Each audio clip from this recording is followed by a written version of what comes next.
Silence. That was all that was left after the explosion.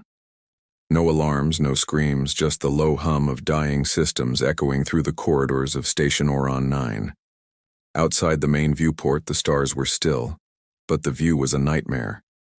Half the orbital ring was gone, a jagged crescent of metal bleeding debris into the void. And where the enemy dreadnought had once loomed, there was nothing. Just a shimmering cloud of dust and residual energy.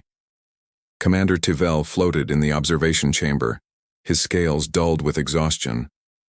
All around him, what was left of his crew scrambled to restore power, to patch the wounded, to make sense of the chaos. But his eyes were fixed on that empty patch of space where the human ship, the Valkyrie, had made its final desperate stand. He whispered a single thought, a question for the ghosts in the void. Human, what did you do? Hours crawled by. The Galactic Union declared Oron 9 a catastrophe zone, locking it down. Rescue ships began to arrive, their searchlights cutting through the debris field. News drones swarmed like flies, their lenses hungry for answers. Across the galaxy, rumors spread faster than light, all asking the same thing. Was Captain Ryan Cole alive? Some said he was vaporized along with his ship. Others whispered he'd jumped through the wormhole just before it collapsed. But Tivell felt a strange certainty in his gut, a quiet voice that insisted, he's not gone. Driven by this feeling, he drifted through the mangled hallways until he reached the human's last known workstation. And there, on a half-melted console, a tiny blue light blinked. It was the cube, Ryan's personal teleport core, still pulsing with a soft, steady rhythm, as if it was waiting. Tivell reached out, his hand hesitating for a moment before his fingers made contact. Instantly, a hologram flickered to life. It was Ryan. Messy hair, a worn-out flight jacket, and that infuriatingly casual smile. "Hey there, Commander," the recording said, as if they were just sharing a drink at the station's bar. "If you're seeing this, it means I probably did something monumentally dumb again." Tivell was frozen, unable to look away. Ryan's image continued. "I don't know where I'll end up. Maybe nowhere. Maybe somewhere so far off the charts it doesn't have a name. But if this cube is still running, that means the Valkyrie made it. She's tough. She'll find me, eventually. And when she does, tell the Union one thing." Ryan leaned closer to the camera, his easygoing grin hardening into something cold and sharp as steel. "Don't follow the signal. Whatever came through that rift wasn't the end. The swarm was just the beginning." The hologram vanished, leaving Tivell in the dark, his blood running cold. He immediately called for his surviving officers. "We have to contact Earth, now." But it was useless. The station's long-range comms were fried.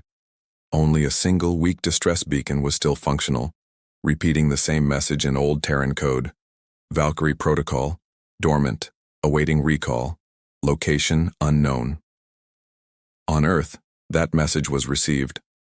In the heavily shielded war room of the Terran Defense Command, military leaders and scientists gathered around a holographic display. Admiral Stone stared at the incoming data stream, her voice low and steady. He did it. He destroyed the dreadnought. But a young sensor analyst interrupted, his voice trembling slightly. "Admiral, the readings show something else. A secondary energy wave formed behind the rift, after the explosion. Signatures we've never seen before." Stone's eyes narrowed. "Meaning?" The analyst swallowed hard. "Meaning, something else came through. We just can't see it yet." Back on Oron 9, as the survivors tried to piece their lives back together, they began to speak of humans in hushed, awestruck tones. They had a new name for them. Deathworlders. To some it was a title of heroism. To others, a warning of walking, talking disasters. Tivell wasn't sure which was true anymore. All he knew was that one human had faced down an entire armada and won. But Ryan's warning echoed in his mind. What door had their victory unlatched? Later that night, as the station's systems slowly rebooted, a strange vibration ran through the hull. A deep rhythmic pulse like a colossal heartbeat. The engineers frantically ran diagnostics. "It's not our core," one of them shouted over the comms. "It's coming from outside." Tavel rushed back to the main viewport, and then he saw it. Far out in the debris field, a faint light flickered. It pulsed once, then twice, and then a shadow began to coalesce around it. A ship. Large, angular, and terrifyingly familiar. The human insignia, the Terran star and sword, glowed faintly on its hull. It was the TSS Valkyrie. The bridge erupted in cheers. "It's back! The human ship is back!" But the celebration died in their throats. Something was terribly wrong. The Valkyrie was adrift, lifeless, a massive chunk of its hull torn open, exposed to the vacuum, and around it the very fabric of space seemed to bend and twist. Tavel stared in horror. Through the breach in the Valkyrie's side, he saw movement. Dark, crawling shapes, like smoke given form, slithering across the ship's surface. "What are those?" he whispered. The station's AI struggled to analyze the phenomenon, finally spitting out a single chilling phrase: "Organic code detected. Unknown life form." Before anyone could process this, the Valkyrie's comms crackled to life. Static.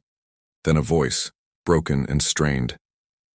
"Tavel, this is Ryan. Do not..." The transmission died in a screech of static. Silence. The last word, distorted as it was, had sounded like a desperate plea. "Don't open..." The crew stared out the window at the dead warship, and as the Valkyrie's lights flickered one last time, the cube in Tavel's hand began to glow again, brighter than ever before. Whatever Captain Cole had brought back with him, it wasn't over. It was just waking up. Thanks for watching. If you're hungry for more stories from the edge of space, don't forget to hit that like button and subscribe for the next chapter. See you out there.